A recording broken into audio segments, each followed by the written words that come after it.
your host, Hollie, and it's time for a little teaser talk.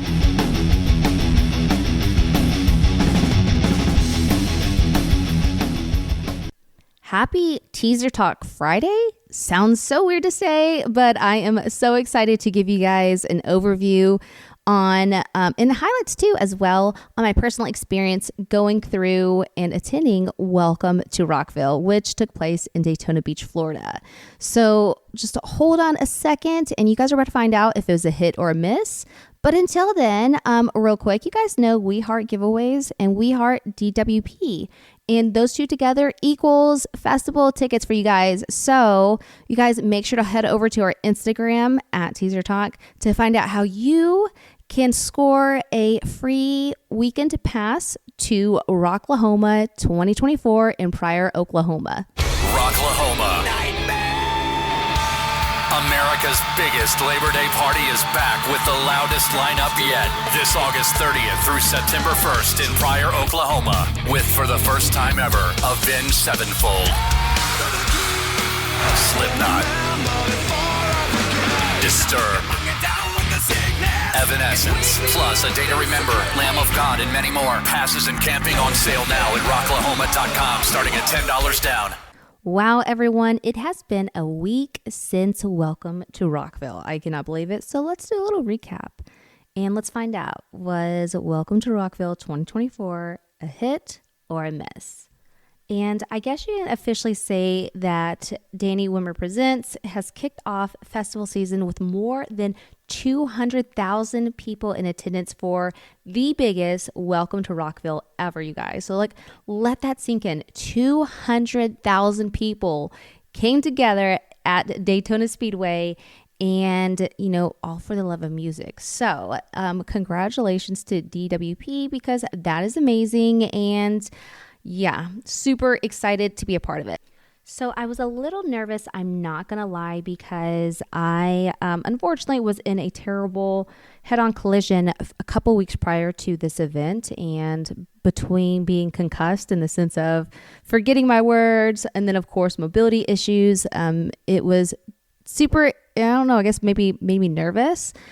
But I powered through, I made it, and I am so glad I did because it was a total of 4-day festival, and I actually only attended day 1 and day 2 because I had to jet back home for the weekend.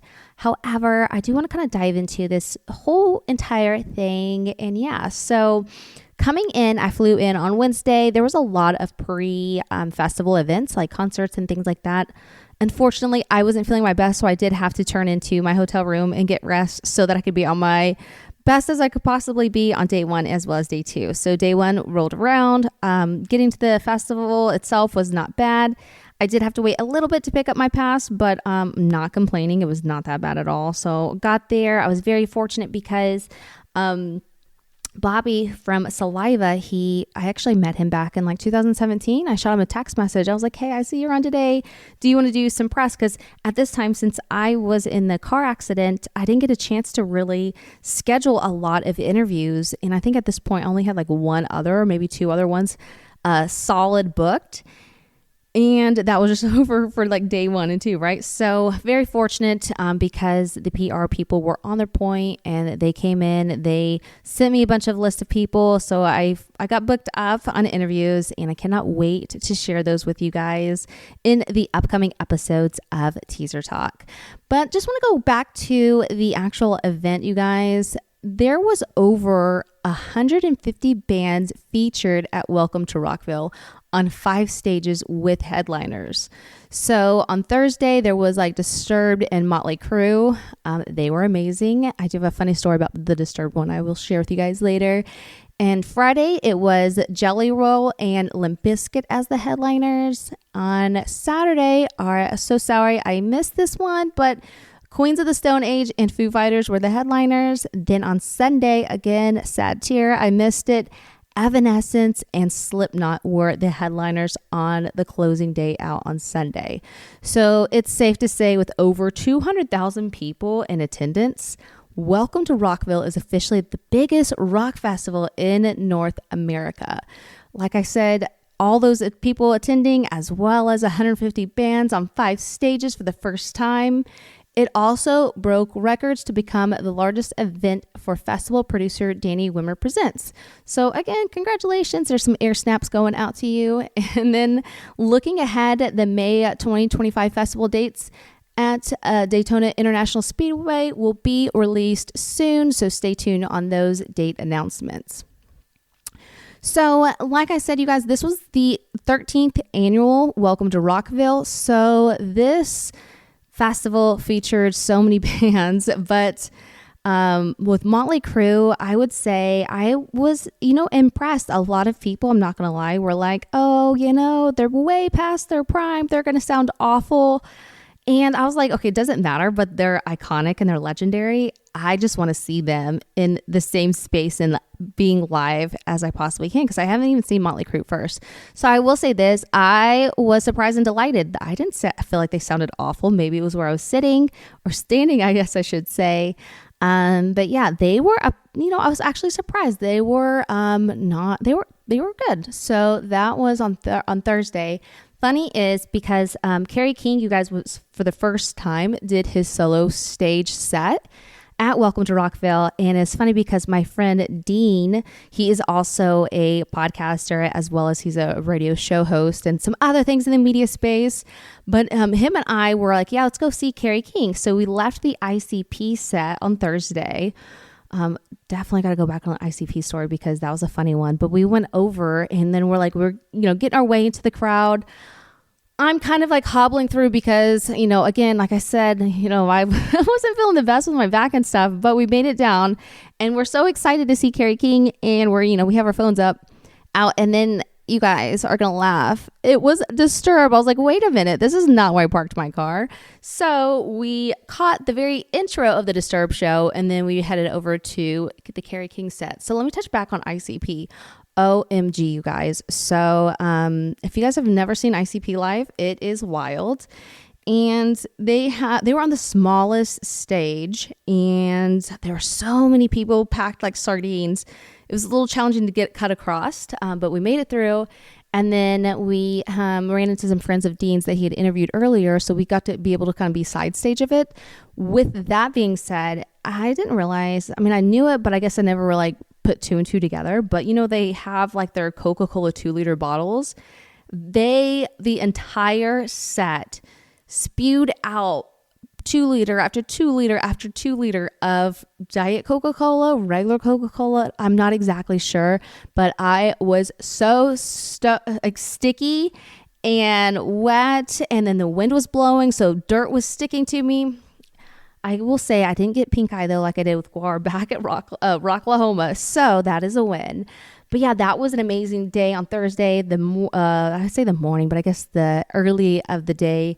I spent a lot with interviews and all those fun stuff. So then afterwards in the evening time, I went and ventured out, caught sets like ICP, also got to see In This Moment, all those amazing, incredible bands. And I did get to try the Metallica burger. So if you guys haven't had one of those and you see them at a festival popping up, 10 out of 10 would recommend. They were very tasty. And I believe it's called a black box meal. I have to go back and see the actual name of it, but it's essentially like an adult Happy Meal. So you get it, you have French fries, you get like your little toy, which mine contained guitar picks and a burger and then a drink. So yeah, it was actually a pretty decent deal for festival food. I think it was like $20 something is what I paid, but I got sides and I got a water. So good stuff there. So that was like day one of my experience. Obviously, there's so much more to talk through, and you guys will hear as I'm releasing these episodes. But let's see, did I miss anything else on day one? So it was the first day getting there. It was hot. ICP got me sticky, icky. Let's see. So I guess for interviewing those days, I got to interview, like I said, Bobby from Saliva. I had John from Skillet Music, and they were the best, you guys. Obviously everyone was the best, but those two guys were super sweet and kind because every interview that I did the disclosure of, look, I'm so sorry, I'm still slightly concussed. So if I say something that doesn't make sense or I forget my words, I promise you I'm not a druggie or drunk. I'm just trying to process through this head injury. Everyone was amazing though, but those two guys really made me feel like calm and relaxed. They were a great like intro to a weekend of interviews. I've also got to meet with the guys at August Burns Red. LOL at myself because, again, going back to the head injury, instead of saying August Burns Red, the A word that came to my head was Austin. But I guess there could have been another worst A word that came out of my head. So I'm grateful it was that. But I was like, oh my gosh, guys, I'm so sorry. I promise you I know your name. Let's see. I also met Landon from Imperial Tide. He was super cool. And it's really cool to see like these bands. I'm just going to single him out because it's really cool to see them do obviously what they do, rock and roll. But then also he was there because he actually helped with the branding of Welcome to Rockville. So you'd see all these really cool signs like this little demonic guy driving in this like retro like muscle car. Really cool branding, very awesome brand consistency, and it was just cool to kind of see his talent showcased throughout the venue or the festival, if you will. So yeah, he was really cool to meet and hang out. We actually had common homies that we knew, so it was really cool. So that was like day one. Day two, it was awesome because I had my the lay of the land. I had my bearings together. So I knew exactly where to go, where to park. I knew where to go for media. So that's always a nice, comfortable feeling, right? So that one was a super busy day. I had a blast interviewing awesome artists like Low Spirit, who's super cool. Jake from Citizen Soldier Official. He was very cool. He was actually, he's a therapist, I believe is what his official title is. I'll have to go back in my recordings, but he was really cool, and they also have some amazing messages in their music. So you guys make sure to check out Citizen Soldier on Spotify. So sneak little peek there. Jason Hook and Rob Pierce from Flat Black, which was awesome to have those guys on to get to catch up with him. And then also there was a slight little break, so I was actually able to step away and watch Flat Black play on the stage during the day. It's just hard for media to kind of slip away during interviews. But I will say they brought the energy. Everything was great. I can't wait to see them again. They were impressive. I had Elias from Nonpoint. He was super cool and chill. It's interesting because in his presence, I almost had this calming vibe. It was just I felt so relaxed. I can't even describe it, but yeah, he is amazing. And then lastly, I had Mike Stead, which actually I think lastly was Nonpoint, but whatever. Lastly, as I'm naming them off, is Mike Stead. Poor kid was exhausted. He had just came back from North Carolina and literally drove straight from North Carolina to Daytona Beach to do the festival. And he had an early set. I want to say it was a 1, maybe 2 p.m. set. So kudos to him for he was Mike's semi-dead, I guess you could say. But yeah, you guys, I saw a Banana Man, a Cowboy. I saw Scream crowd surfing. I found Waldo out in the festival grounds. I met some new friends. Of course, that's one of my favorite things from these events is obviously catching the live music and the amazing interviews.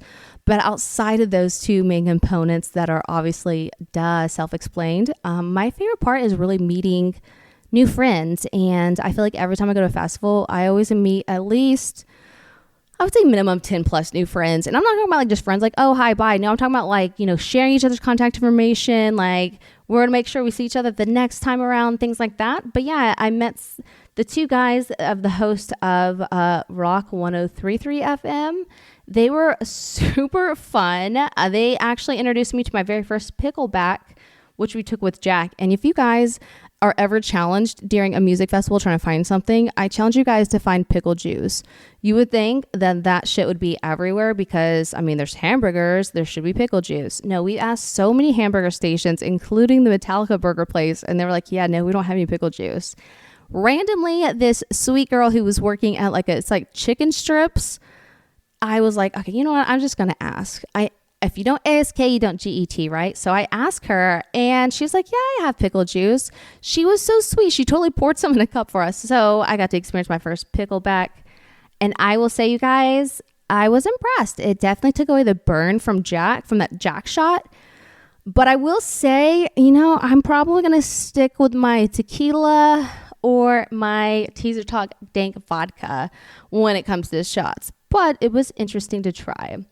So yeah, I just wanted to share with you guys kind of my personal experience. But I do want to kind of read to some of the highlights because, of course, like I said, I mentioned really fastly my personal ones. But then also the other 2 days I was in there. So I'm just going to go and hit on the highlights of the festival itself. So obviously, let's talk about Motley Crue.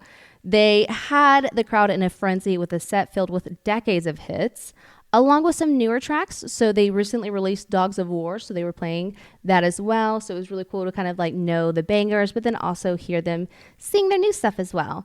Disturbed, like I told you guys, I saw the intro to that. I missed this part, but legendary Heart vocalist Ann Wilson did a duet with David on Don't Tell Me. So I totally missed that one, but she made an appearance and I heard the crowd was absolutely in awe. So Jelly Roll, I told you he's the headliner. He actually joined Limp Bizkit on Limp Bizkit's set. They sold together Behind Blue Eyes. Really cool. It was pretty awesome. I bet it's a very cool like experience for Jelly Roll to have like, you know, Fred Durst go out and say like the legendary Jelly Roll. So it was like this big thing. That was really cool. Also on Fred Durst's set, there was a couple that did a gender reveal. I'm assuming that has to be kind of pre-planned somehow, some way. But that was really cool to see. Allegedly, Tom Cruise was side stage. He was like, come on, Tom Cruise. Of course, there was no Tom Cruise actual sighting from the ground. But of course, you know, with Fred Durst and his silly puffer sweater vest jacket, which I'm sure he had to be sweating balls in. You couldn't tell, but there's no way he could have been sweating balls. But yeah, anyways. So that's kind of like that day one, kind of highlights. Let's talk about next. Falling in Reverse was joined by Tech Nine and Alex Trouble from Slaughter to Revel. They both played at the festival earlier that day for the first ever live performance of Ronald, which was featuring Tech Nine and Alex. So that was really cool, and that should actually appear on Falling in Reverse's new album. Let's see. I think that was Friday. That was Friday too as well. My days are mixing together. So like I said before, Kerry King had played on Friday too. So that was his first ever show. Or I guess second ever show. Just kidding. That was the second ever show. My first time to see it. But with a set that included songs from King's forthcoming album as well as Slayer classics. And when they played the Slayer classics, you guys, the mosh pit amplified and it quadrupled. It was insane, to say the least. Let's see here. So these are the days that I miss. So sad. But I definitely want to talk about the highlights because freak, yeah, you guys can hop on YouTube, whatever, and catch the highlights from this. I know me personally, I will be. But Foo Fighters played a 2-hour set packed with hits, including an appearance from Mammoth WVH frontman Wolfgang von Halen. Oh my gosh, I need to get some water. I cannot talk. Wolfgang von Halen. There we go. Oh, somebody get this girl a glass of water. Anyways, who surprised fans with a few classic Van Halen solos during the Foo Fighters mid-show melody. Queens of the Stone Age closed out the Sirius XM Octane Drift stage Saturday night with an epic set of fan favorites. I mean, no shocker there, right? Slipknot's mind-blowing festival closing set celebrated the 25th anniversary of the band's classic self-titled album, and it was one of the first shows where the band's new drummer, Elroy, was on set. So that is awesome. And you guys, I'm really bummed that I missed, obviously, those I just mentioned, but Evanescence was one I've been really wanting to see. So Evanescence Sunday night, Sirius XM Octane Drift stage headlining performance marked the band's first show in the continental U.S. this year. So that was a nice little, cherry popper for this year's festival lineup for Evanescence. 741 had the crowd singing along throughout their energetic set, which if you guys have never seen 741 live, actually your opportunity might be dwindling down soon. However, I will say they are amazing live. So yeah, this was one of the final shows ever for the group. Shortly before the band hit the stage, fans had a unique opportunity to catch a glimpse of SpaceX rocket launch. I did see a bunch of pictures on social media of that. It looked really cool. So what a vibe, right? So that was on Sunday. The Church of Rock and Roll had a surprise karaoke appearances from Rockville artists each day, including John from Disturbed, Joey from Anthrax, John from Skillet, Ash from New Year's Day, Devin from I See Stars, So many more other artists too that did surprise karaoke's. So you guys make sure to check out all the events too that are going around within these festivals, because you never know who will pop up where and make guest appearances. So let's see, what else is there? I talked about the Black and Burger Bar, which was the whole cool thing. That was pretty much my big summarization of it. And of course I added the highlights, especially to include those days that I sadly missed. So with all of that to say, you guys, it is a sure thing confirmed that Welcome to Rockville 2024 was most definitely a hit, and it was most definitely not a miss. You guys stay tuned for 2025 dates that will be released soon or announced soon. And I just want to give a big shout out to DWP as well, because they allowed us as Teaser Talk to give away tickets as well as be there and do media coverage. So the experience for media perspective, they have everything dialed in, and Christine, Mike, and all the other amazing people that work with media, they're just a joy and dolls and ladies and gents, I guess you could say, to work with. And I can't wait to work with them. The next DWP event I have upcoming is going to be Rocklahoma, which is the biggest Labor Day party. So you guys make sure to check that out. We are actually paired up with DWP to give away passes for that festival as well. So you guys make sure to hop over to Instagram at Teaser Talk to find out how you can win a free 3-day pass to Rocklahoma. And until next time, you guys, keep rocking.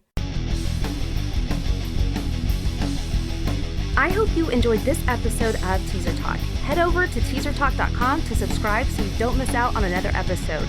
Until next week, keep rocking.